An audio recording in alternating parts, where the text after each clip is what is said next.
Well, hello there, Dippers, and welcome back to round 56 of the Knuckle Sammich podcast, the official MMA podcast of Sauce on the Side. As always, Dippers, I'm your host, Drake, joined by the man, the myth, the legend, Mr. Thomas R. Shackelford. Howdy, everyone. I'd like to say that my getting my ass kicked skills are just as good as they ever were.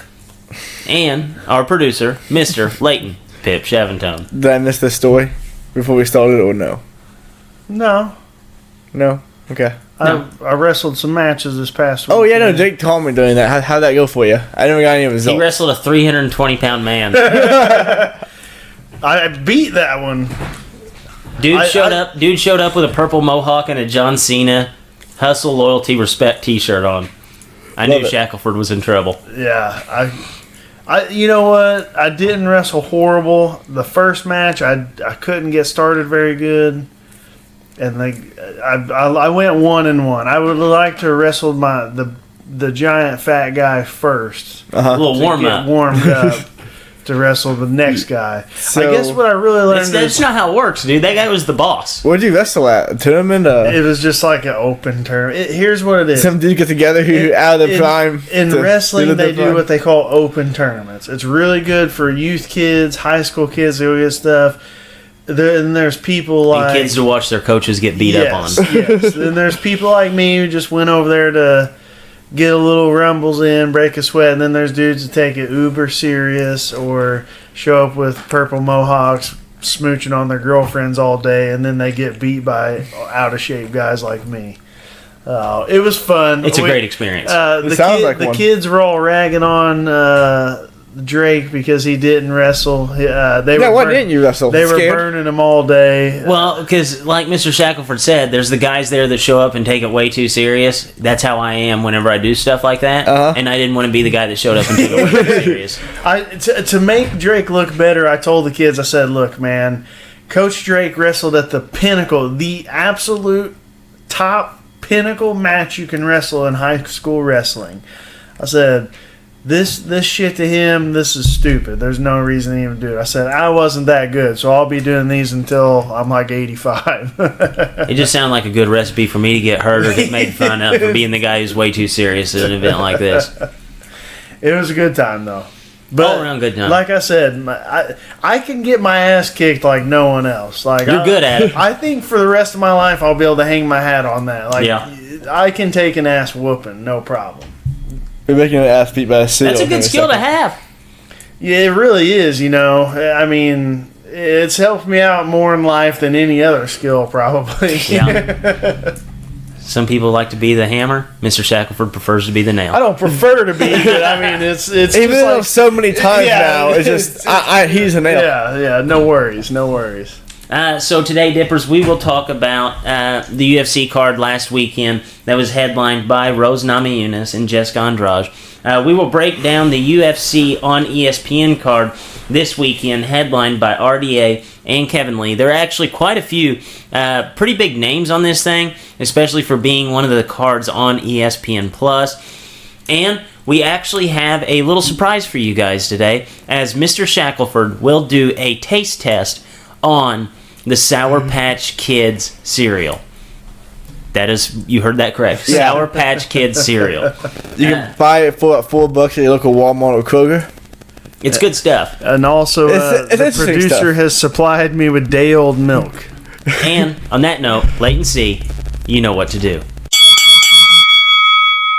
Welcome to the Knuckle Sammich podcast with Thomas R. Shackelford. A Sauce on the Side production. Alright, so guys, I'm going to go ahead and lay the setting for you right now. I have Mr. Shackelford opening a box of cereal. He looks really confused about it. It's Sour Patch Kids. It looks just like Sour Patch Kids. Big green box, just like you'd imagine the big bag that you buy at your local convenience store, just in a box fashion. We have a throwawayable bowl, just like the cheap bowl that you'd never drink cereal out of because it's going to get way too soggy, a plastic spoon, and our producer does not drink any milk in his house, so he told us, I don't like for the milk to go spoiled, so he buys the One what size pint. is this? It's 1 pint. It is 1 pint of milk. I don't. Why I don't waste know the if it's money? even You cannot covered the drink cereal. a pint of milk before it goes bad. Why waste the money? I could drink this, and this is one gulp for me in the morning. Like I wake up, walk to the fridge. This is one gulp. I drink Yes. at least a pint every morning. Anytime I buy this fashion of bottle that Latency has provided for us today, it doesn't even make it out of my car. As soon as I get in my car, it's gone. And Latency has found the way to make this thing go expired. So, Mr. Shackelford, he is now smelling the cereal. Wait a second. Give us a little update I'll on Yeah. say it smells exactly like Sour Patch Kids. That so far, if it smells like I'm about to eat a box of Sour Patch Kids. So right It tastes like now, them too. they're right on the head. They're doing good. Okay. So, the first bite. That was a huge bite of cereal. It was probably the biggest bite of cereal I've His ever seen. eyebrows can't be any higher right now. Very interesting cereal. It's, dude, your face looked like whenever I ate my first Warhead. I don't like sour stuff.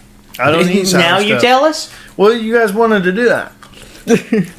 You took a second huge bite. Thoughts? You know, not terrible. I could eat a bowl. Yeah. But would you enjoy it? It's almost like Fruit Loops. It's very Fruit Loop-esque with just a hint of sour in the middle. So is it more like Fruit Loops or Fruity Pebbles?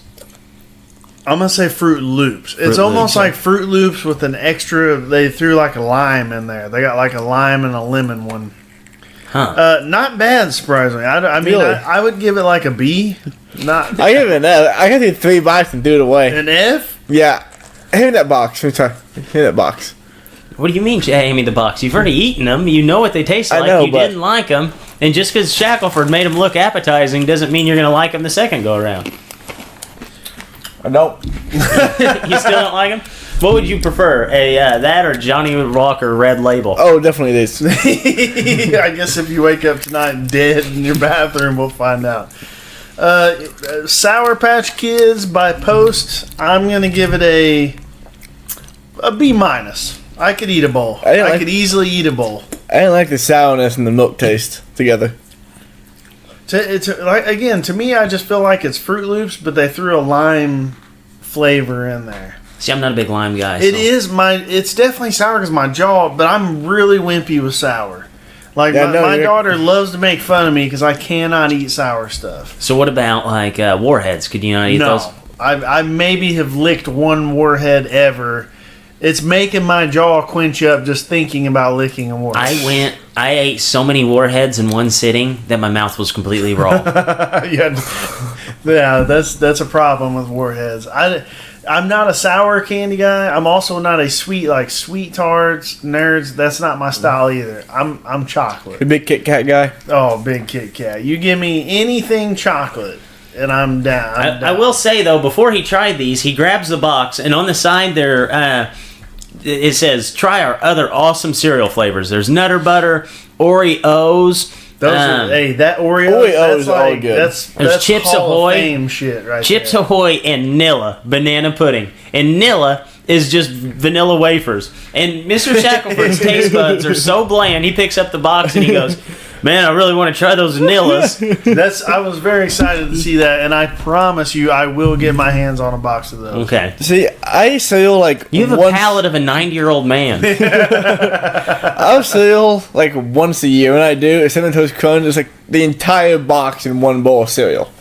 Yeah, that's another Hall of Famer right there. Yeah. I think everyone's got some Hall of Fame cereals. You got the Oreos, you got The Cinnamon Cinnamon Toast Vanillas. Crunch, Lucky Charms, dude. Lucky Charms. I don't like the Fruity marshmallows in those. What? I don't when I bite them. I like flip to my teeth. Yeah, because you got to let them... Every other kid on earth only eats the marshmallows. No, You had to pass. let them marinate, dude. Don't Whenever worry. I used to eat the Lucky Charms, I would only eat the little like Odie things 1st, and then I'd eat the marshmallows. So you got to let them sit Just have a big old bowl of marshmallows. of just soggy marshmallows. See, my kids do it opposite. They just eat all the marshmallows and then say, "I'm done, Dad," and I just have a bowl of soggy ass. They just somehow go all around the the actual cereal. See, the actual cereal I look is like my breakfast, and then the marshmallows are my dessert. See, that's a little pro tip. The effect that licking a warhead had on Sean is the feeling I'm getting thinking of biting into one of the marshmallows. No, they're delicious. It just hurts your jaw. It Yeah. just gives your jaw a weird...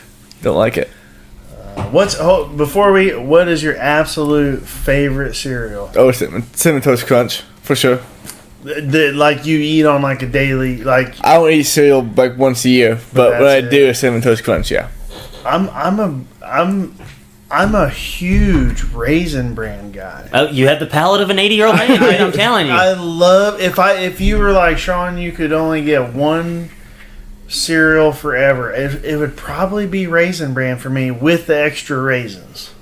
I don't know why. That's a weird one, but that's probably the one I could eat every day for the rest of my life. Yeah, that is Do weird. you put sugar in your Raisin Bran? No. I'm also not an adding sugar guy. My mom always I puts don't a like spoonful of adding sugar in her cereal. In her Raisin Well, Bran. I mean, like Rice Krispie treats, you have to, or else you're just eating overcooked rice. Wait, you don't love Crispy Treats? They can't get more bland than that.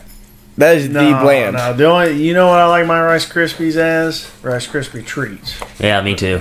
Me too. I'm not a huge Rice Krispie cereal guy. I absolutely love the Cookie Crisp. That was that's in the Hall of Fame. There you go. Cookie Crisp. Yeah, that's in my Hall of Fame. Lucky Charms definitely in the Hall of Fame. Really, I keep my Hall of Fame list low for my cereals. Yeah, that's a skinny one right there. Yeah. Frosted Flakes are a big one for me too. Frosted Flakes. Yeah, I could do I like that. Frosted Flakes. No, man. If you're gonna do anything frosted, you have to do the Mini wheats. mini wheats. Yeah. I like the actual big wheats, frosted big wheats, where they're like you put them in your mouth and Your whole mouth is one wheat. It's like no. Little pro tip here. This is how you eat this cereal. You turn it sideways in your mouth so the frosted flavor is towards your palate, and then you bite into it. So you basically bite it in half, and then you instantly taste the frosted. And then you start chewing it all together, and then you get the back end of the wheat. Thomas, have you ever heard the proper way to eat an oatmeal cream pie? No. This is my all-time favorite Drakeisms. How do you eat an oatmeal cream pie? You bite it, and then you turn it sideways in your mouth, and then you chew just on the... You lick the icing out of it, yeah, basically is what you do. Never mind. It gets pretty crazy. I'm just going to go ahead and throw it out there. I can tie a cherry stem in my mouth. I was trying to politely say like you're practicing. You're being you were like 12 or 13 watching dirty videos, and you're like, how can I get good at this? Gaming up. Well, while you're eating an oatmeal cream pie. Yeah. Like, here we go. Okay. All I had at my disposal was a big old box of just wheat, frosted wheats. So let's get to some fights here. Sounds good. So last week we had UFC 237, headlined by Jessica Andrade and Rose Namajunas. We'll go ahead and talk about the headliner first. So, ended by a second round stoppage, TKO, of Rose Namajunas. Jessica Andrade basically picked her up, spiked her on her head, even though Dominic Cruz told us over and over and over that she would not be able to get picked up if she still had the Kimura locked up. DC told us otherwise, and fight ended about 5 seconds later. Yeah. Talk so about a what do you think? Botched call there. You know, how long did that fight go? Like 7 minutes? Yes. Okay, I think 8 minutes. Rose was winning 7 minutes and 59 seconds. Basically, you're right, man. I mean, she went in for a head on the inside. She went in for a double, ended up head on the inside single up against the fence. Rose puts in the Kimura. First round, she keeps her head on the inside, so when she lifts and slams, Rose ends up kind of turning into an armbar. Second round, she actually pulls her head out, so now her head's behind Rose, lifts, basically like she's lifting a high crotch, or not a high crotch. In wrestling, we'd say a mat return through the crotch, which I remember the first time I saw that done in a match against one of our kids. I winced hard because you're just lifting them right by their gooch there. But she lifted her up, and this time Rose did not realize that maybe she didn't realize Jessica Andrade's head position had changed, so whenever she lifted and turned, it did not turn out like the first round, right off her head. Fight was over. You remember that cartoon where, like, that guy, like, everything would be fine with him, and then all of a sudden he'd go, I'm in danger. That's exactly what was that right. off of? Was that South Park? I'm in danger. What's You remember that? that? Off of? I don't know. I just watched it the other day. Yeah, that was what it was, dude. Because, like, Rose was in, like, perfect position the whole entire time, and then all of a sudden she gets lifted. And, like, I was watching the fight with a buddy, and I looked over at him whenever Dominic Cruz kept saying, oh, as long as she keeps hold of the Kimura, she's not in danger. As long as she keeps a hold of the Kimura, she's not in danger. I looked over at my buddy and said, that's not true, right? And then, sure enough, gets picked up, slammed right on her head. I'm going to save this because I have a little nugget.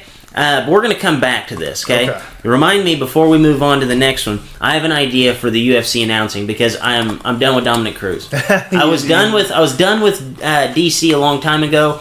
I preferred Dominic Cruz to be the guy who's like untouchable, that was just always hurt and just announcing because he had nothing else to do. But I have a new idea for this. So next up, we had kind of another goofy stoppage. Anderson Silva ends up getting TKO'd by a leg kick to Jared Cannonier. Basically just drops as soon as he gets kicked in the knee. Looks like Anderson Silva may be in some hot water as far as his career. But what did you think about this fight? There wasn't much to it. I mean, Anderson just was southpaw, just walking forward, kind of waiting to... In those first periods, he's usually more of a counter guy. He was kind of just waiting. He did take a couple stiff leg kicks, but it wasn't anything that, I mean, I think he hasn't taken before. Especially like that what it looked like whenever it ended the fight, it looked like something that he would have seen in practice a million times going into this. Now his camp came out and said his knee popped in and out a few times during camp and this and that. So basically he came in with an injury. Cannonier happened to hit that spot a couple times and his knee gave out. But oddly enough, you remember when you were talking about a Chicago card, Anderson fought Patrick Cote in Chicago, I believe. That same thing happened to Cote. It was a pretty solid fight, not real great, but Cote was doing a lot better than most people had, and then all of a sudden he kind of hops back, his knee gives out, falls down, fight's over. So it just happens. Weird. I mean, technically Cannonier won and did hit him in that knee. So, I mean, I guess you can come away and be like, hey, I won that fight. I don't know if I'd have been as proud as he looked afterwards. He was doing like the Hulk Hogan, like, yeah, that hear was me dumb. now. I'm like, come on, man. You kind of clearly, you didn't really do anything, but it is what it is. So. Yeah, I definitely didn't like the whole celebration afterwards. It's kind of like one of those things like, dude, did you not read this room at all? Like, here they are chanting that, like, you died, and then you're out there doing the Hulk Hogan, like, pumping up the crowd. I definitely did not like that. So, Anderson Silva, do you think his career is done? I don't know, man. After he broke his leg, I mean, I thought he was done. It definitely isn't. Even if it's an ACL, that's not as detrimental as what he had. So. Exactly. I would think he probably doesn't want to go out like that. He'll probably come back until he gets a win, I'd say. But no, I doubt that's the last we see of him. Okay, and last fight. So you had actually projected all dog winners. We have the freak Anderson Silva knee injury. I'll throw that one out. Rose Namajunas was absolutely piecing up Jessica Andrade. I thought she was going to stop the fight earlier. But the only dog winner that we had was Alexander Volkanovski. Basically put on his hard hat for 3 rounds and beat one of the greatest fighters of all time, Jose Aldo, to a pulp. Mr. Shackelford, what did you think of this fight? Just very workmanlike. He just beat him in all areas. Beat him in the clinch, beat him on the outside. I've been big on Volkanovski since about 2 or 3 fights ago. The guy's tough. Really, he should be the next guy in line for a title shot. Unfortunately for him, they just announced a couple days ago that Frankie Edgar somehow gets the title immediately shot. after he picks up that win, they said that Frankie Edgar, that was one of the little talking points I had for us. What do you think about that? I absolutely do not think that's fair. I like Frankie Edgar a lot. He had like 2 losses and then won a fight, and now he gets a title shot. I mean, I understand he was the 55-pound champ. I think he's already had at least 1 shot at the title at 45. Jose Aldo's beat him. I don't like it. I don't like it. Volkanovski's won like 19 straight fights. He's 7. Let me run off. Jeremy Kennedy, Darren Elkins, Chad Mendez, Jose Aldo. Like, yeah. I feel like if that doesn't earn you a title shot, especially with like 12 wins prior to that in a row, I don't know what does. I mean, the guy started off his career 3-1 and has not lost since then, and now has 20 wins. Let's real quick. If I can find it, there he is.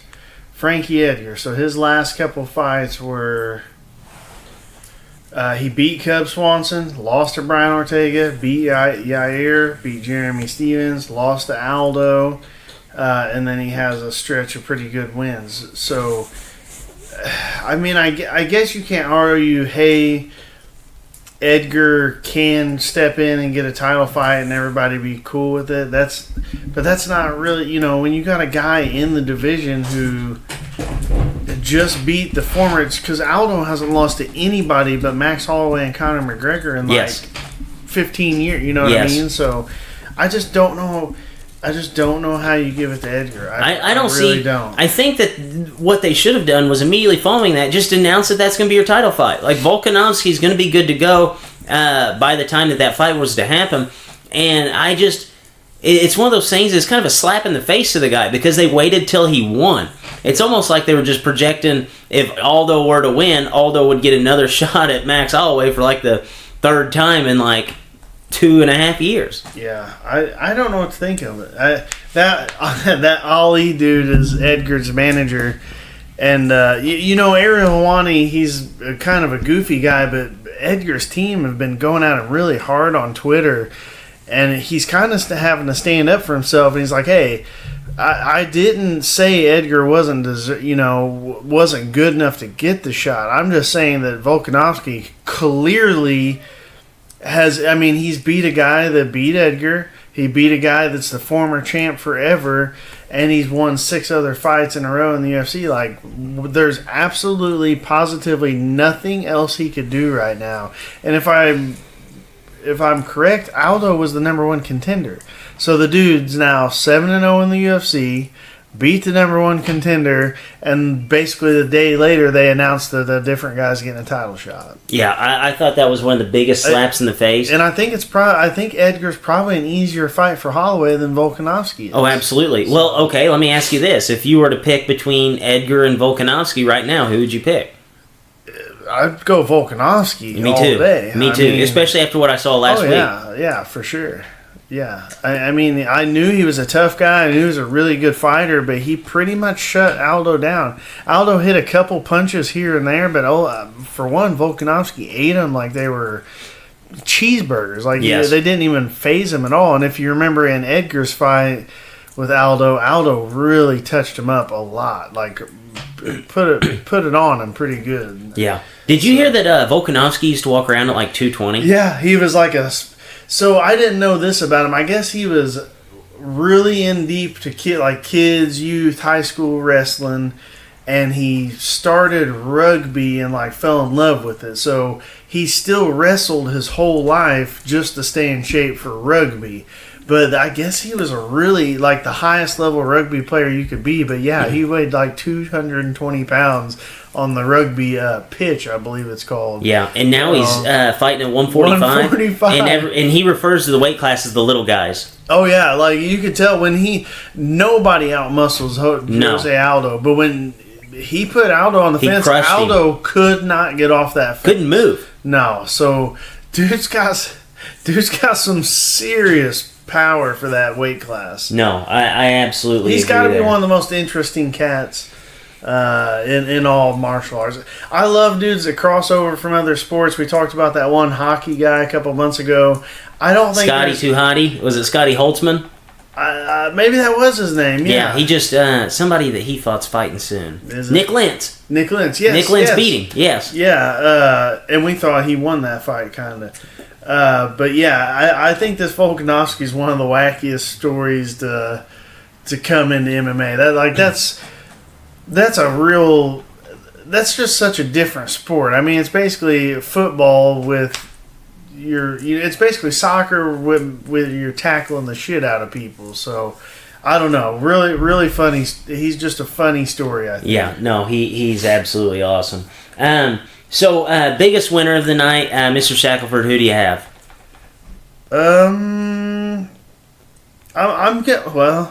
I would love to say Volkanovski. Yeah, because Volkanovski should now have a title shot. He didn't really. So I mean, I guess we'll go on Josh. I guess just go on Josh. And biggest loser. I'm gonna say this, and not because I think she lost bad or don't think she won, but I'm gonna say Rose Namajunas. Did you catch her post-fight speech? Or she said that she was relieved. Yeah, and you know who I've heard one other fighter say that just outright, like that's a relief, and that was Forrest Griffin. After he lost to Rashad Evans, it was like identical. The way he said it was like, I never felt like I was the champ. It was weird being the champ. And same thing, he was beating Rashad Evans up until he wasn't. The weird thing about Rose Namajunas is I talked about last week, she's had some issues with some mental... I don't know if she has some abuse in her background or something, but there was some stuff in her former life, but it's her relationship with Pat Barry keeps popping up when she talks about her mental stuff. And she just said this may be, before I even went in there, I knew this might be my last fight because fighting's cool and it's something I love to do, but it's just so stressful and it's like a bunch of pressure on her and Pat. And, one of my favorite people on earth told me something, and I think this fits that thing. In high school, you cannot keep the guys, and in this case it's a girl, but you can't keep the guys away from the two fumes, car fumes and perfumes. And that almost feels like where she's at. The fighting life is a strain on her relationship, and that just keeps popping up. I don't know that we'll see her again, even though she won every single second of that fight until that crotch lift, until a slam on her head.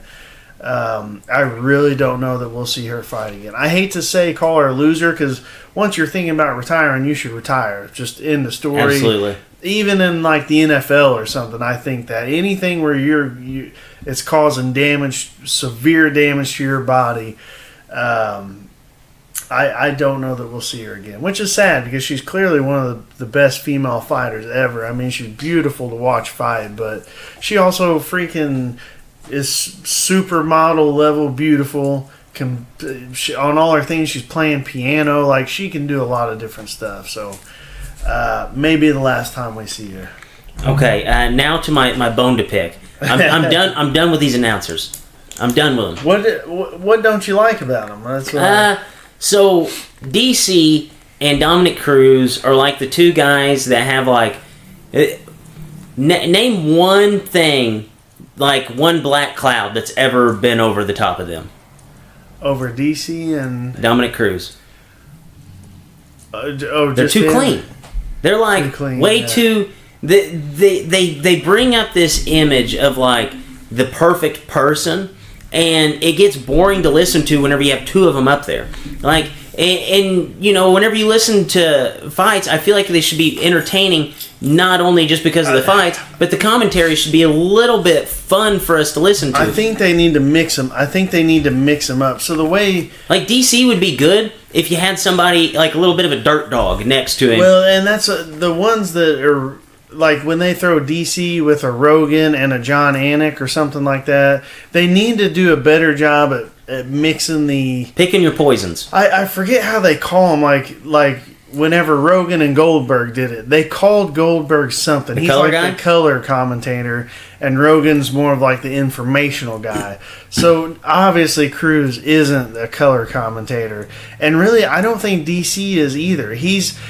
Dominic Cruz and him are more of the analyst guys. They need to get a really good color commentator side to mix those guys out. I'm not a huge fan of them together. No. I do like them, but mixed in with the other people. Right. Actually, my favorite duo is you only see him on the European cards is Dan Hardy, and I forget the other guy's name. Dan Hardy, a little bit of a dirtbag. He's also European, but they mix it up really, really well. Those are my favorite ones to listen to with just those two on them. Because these guys, they have two separate fight styles, and whenever they're trying to walk us through the fight and give us information, they're giving us completely polar opposite information. Because the way Dominic Cruz wins fights is completely opposite to what DC does. So what they do basically is you know the meme where Spider-Man's pointing at Spider-Man? That's like what they're doing. They're just standing there pointing back at each other That is exactly right. I don't know if you caught this. They always try and pat each other on the back more. And it drives me crazy. Like DC will be like, oh, he does that almost as good as Dominic Cruz next to me. And Yes. Cruz will be like, oh, nobody does this better than my man DC here. And they're... At some point, one of them will be like, look, man, you got to stop that, type thing, patting each other on the back. I hate it. You know what they need? And this is the odd couple that I think could save the commentary of MMA. What? Boss Rutan and Kevin James. Oh, God.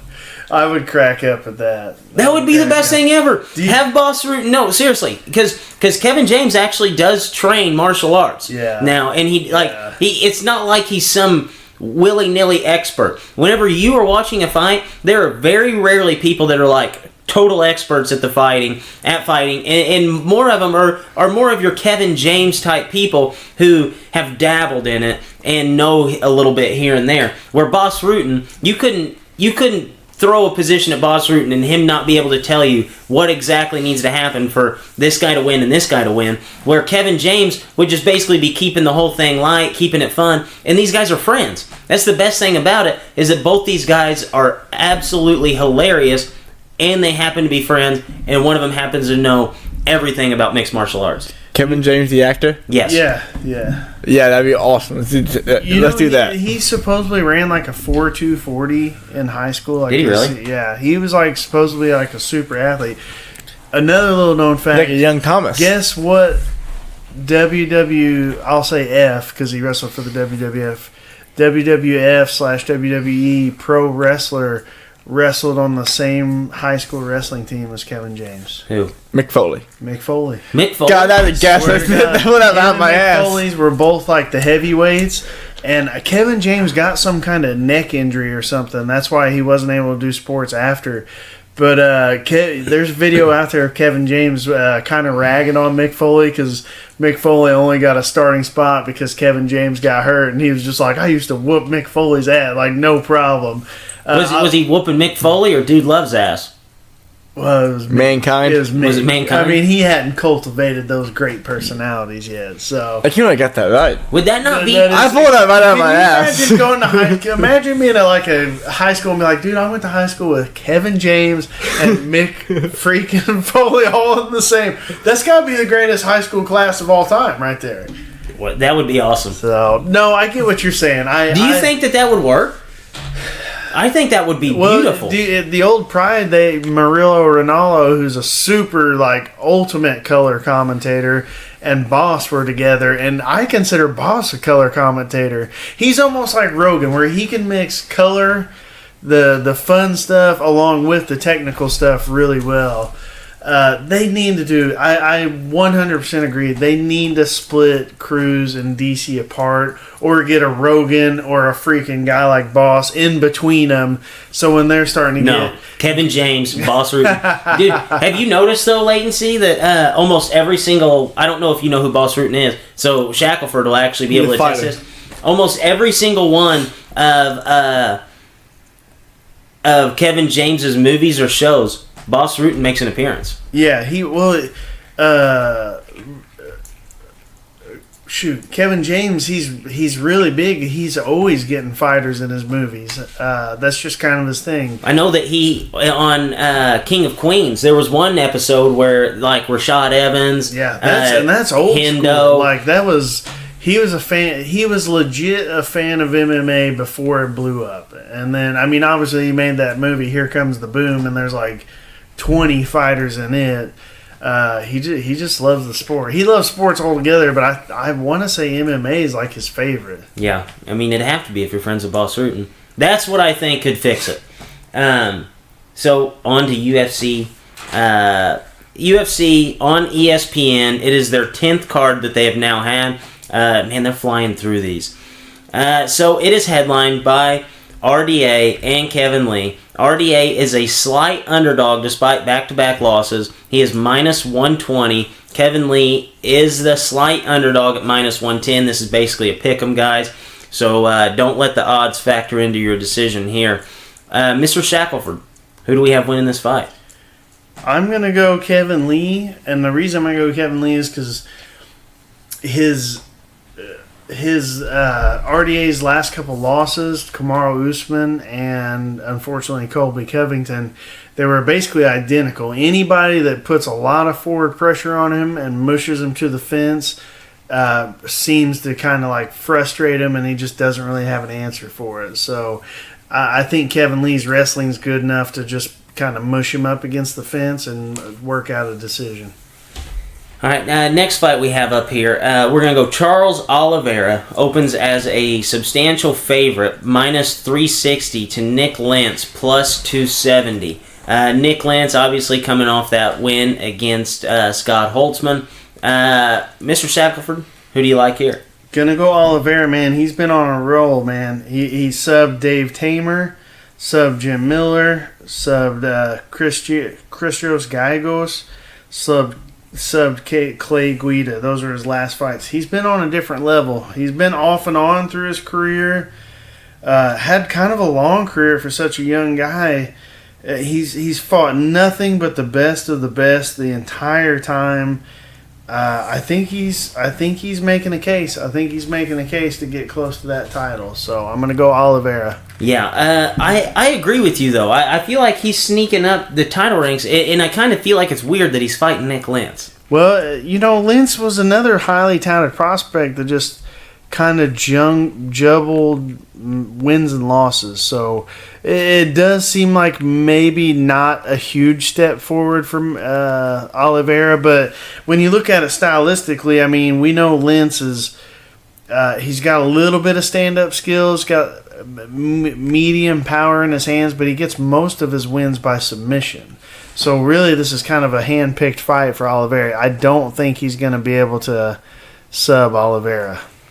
All right, so next up we have Vincent Lukoy coming off of his win against Brian Barberena, which was maybe my favorite fight of all time.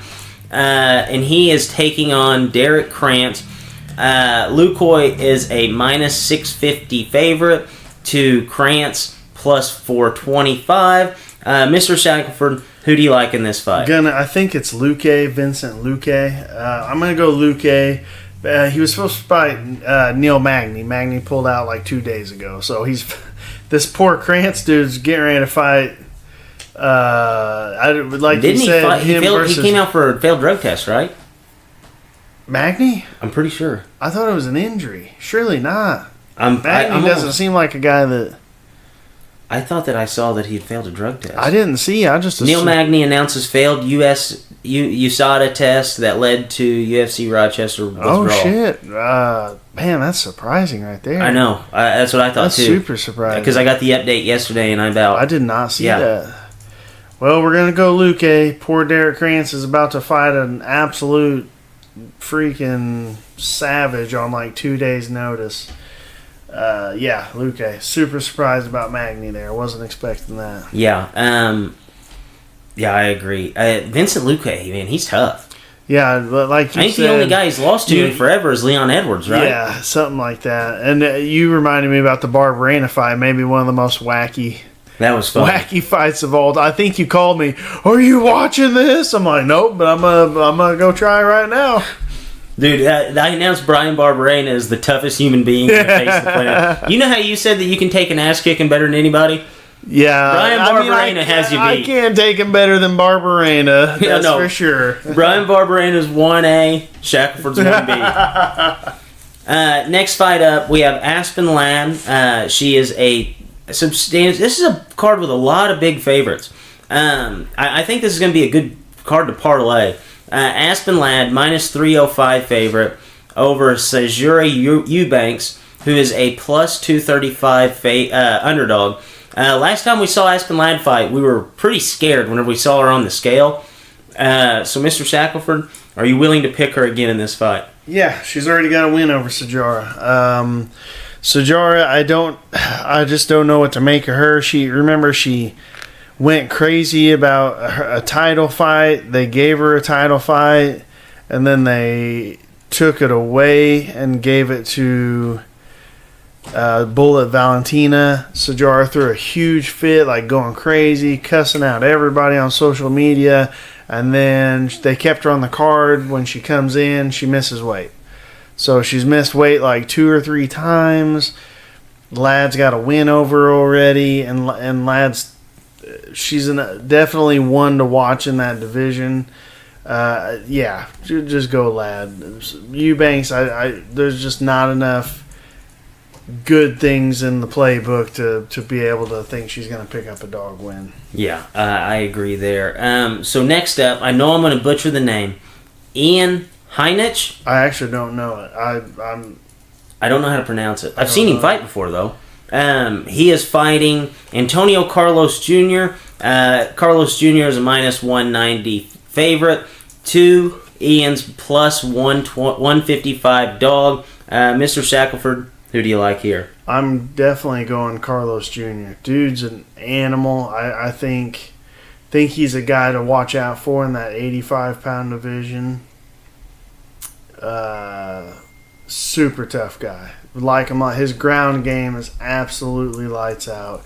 He actually took a grappling match, I think, against Gary Tonin and beat Gary Tonin in a grappling match. Now he's 50 pounds bigger than Tonin, but still, Tonin, I mean, his resume speaks for itself. So definitely going Carlos Jr. He's a dude in that division to watch. Yeah, I actually watched him fight that Vittori guy.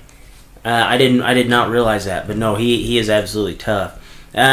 So there's actually quite a few more fights on here that are actually really interesting. You have Megan Anderson fighting, Patrick Cummings fighting, Zach Cummings fighting. Zach Cummings, actually, Shackelford and I had a run-in with him after he had to pull out of the St. Louis card because he had basically passed out trying to make weight. One fight, I kind of want to just throw a celebrity shot on here because this will be a fun fight. Patrick Cummings and Ed Herman. Patrick Cummings minus 250 favorite. Ed Herman is a plus 195 dog. Who do you like in that?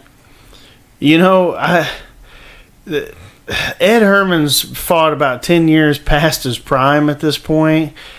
Cummins is coming off 2 losses. I mean, 2 pretty bad losses. You know, if there was a dog on this card I would pick, maybe Ed Herman's the way to go here. I actually kind of agree with that. Last fight he had was against Guillen Valente. Yeah. And he lost by split decision. You know what? I don't think we picked a dog anywhere on here. Kevin Lee, but that was basically a pick 'em. I do like this fight. It's pretty fun. I do. Man, when Ed Herman came off, you remember he trained at Team Quest in like prime Team Quest. Like Linlin was there, Couture was there, Henderson was there. Man, I'm forgetting one of the best one. I can't remember his name. He was the world champ, Evan Tanner. He trained in the absolute prime time of Team Quest, was on the Ultimate Fighter, came off, had a bunch of good wins, and then he just dealt with injury after injury after injury. Let's go short fuse, man. Just to bring it back to about 2005 when I was like the only dude I knew that watched the stuff. Short fuse. We're gonna go short fuse. All right, I like that. So any other fighters that you you think people need to keep an eye out for? Any up and comers? Any people that are just going to give us fun fights? Megan Anderson, I like her a lot. She's fun. As I'm rolling through the card, this Desmond Green's been a pretty highly touted guy for a while. He's had some ups and downs. He's a huge favorite, too. Yeah, he's a pretty fun guy to watch. Those two, I'd say Desmond Green and Megan Anderson, keep your eyes on. The Predator. Desmond Predator, Green. yeah. Just whooped up on Ross Pearson. Yeah, your favorite fighter. Ross Pearson, my least favorite fighter I know. of all time. I don't know why I don't like him either. I don't know either. What's not like about him? He's English for one. I love all English people when they're speaking. I don't know if that's racist, nationalist, or what. But when I'm like, man, I can just listen to this guy talk all day. So, any news and notes that we need to hit on before we wrap this show up? We didn't talk about Clay Guida versus BJ Penn. Oh, yes, we have to talk about that. BJ Penn didn't look bad. I definitely could make an argument that he won that fight. He won round 1 for sure. I don't think Guida touched him one time in round 1. Round 2 basically went the same way until just a short time left, and Guida got a takedown. And then after that, he kind of took over in the third. But it's when I see fights like that, it makes me think that I don't know what I'm watching, because the commentators are saying how one-sided Guida is when he's just throwing combos in the air not even touching Penn. The first round, I was nervous about that. I was nervous about, and this is another reason why I thought the commentary sucked. Because in the first round, I was watching, and I'm like, man, this is BJ Penn looks good. Did I even text you? You texted me that. You yeah. said BJ Penn looks better than he has in years. I forget what I put, and I was like the last 2 years or like 10 years. What are we working with? No, and he did look great that first round, and then immediately following that, they're like, oh, BJ Penn has to have this round in order to win. And I'm sitting there thinking, like, I think BJ won the first round, but I do think Clay Guida won, like, after there was a turning point, and it was an obvious turning point. I think Guida hit him with a pretty big shot, and then like after that, BJ Penn just looked gassed. Yeah. I think BJ Penn had a gas tank that lasts for like 6.5 minutes, and then the bad thing is the fight goes 15. Yes, and then immediately after that, I think Guida kind of put it on him. Yeah. But I do agree. The commentary was so. If you were just listening to the commentary of the fight, you'd have thought Clay Guida was absolutely housing BJ Penn. It makes me think. They're significant strike. The way they count strikes with significant strikes to me, a significant strike is one that alters either in that instance. Say you're throwing a 1-2 and I hit you with the jab and it stumbles you, or you kind of have to wing your punch because I altered your course. That's significant to me. Just a brushing punch or a punch that goes over your head, that's not significant. And some of these fights, when I'm watching them, they're like, oh, the significant stripes are dead even, and I'm looking at one person that's absolutely gushing blood, just can't see out of either eye, and then the other person's looking like they're walking to the grocery store. How significant is that punch if it's not actually hurting anyone? Do you have the UFC app? No, because your debit, you stopped paying for it. Oh man, I didn't know if you could pull up the fight stats of that one. No, because I actually didn't look at the strike count of that fight, because I think it'd be pretty interesting to see the strike count, especially early in that first round. Because I thought BJ Penn looked better than what he had. He did for sure. I'm not saying he won. I'm just saying when I was listening to the commentators, they're making it sound like Guida ran away with it. And I'm like, well, I mean, for the first round he won. I really don't know how many punches Guida landed on him in the first. No, I agree. He was having a lot of trouble. And then in the second round, like you said, there was a minute mark where Guida did start to move on, but I felt like it was later than the work that BJ Penn had done. No, I agree. But you know who would get that right, that commentary? Who? Kevin James and Boston. I'm telling you, dude, we need to start that. We need to get that. We need to get the rumbling going. Hashtag Kevin and Boss UFC. I love it. Any other news and notes this week? No, sir. Okay. And on that note, Dippers, The Sour Patch Kids cereal is a B- to the palate of Mr. Shackelford. And for that, for Drake, for Leighton, and Mr. Shackelford, as always, Dippers, stay saucy.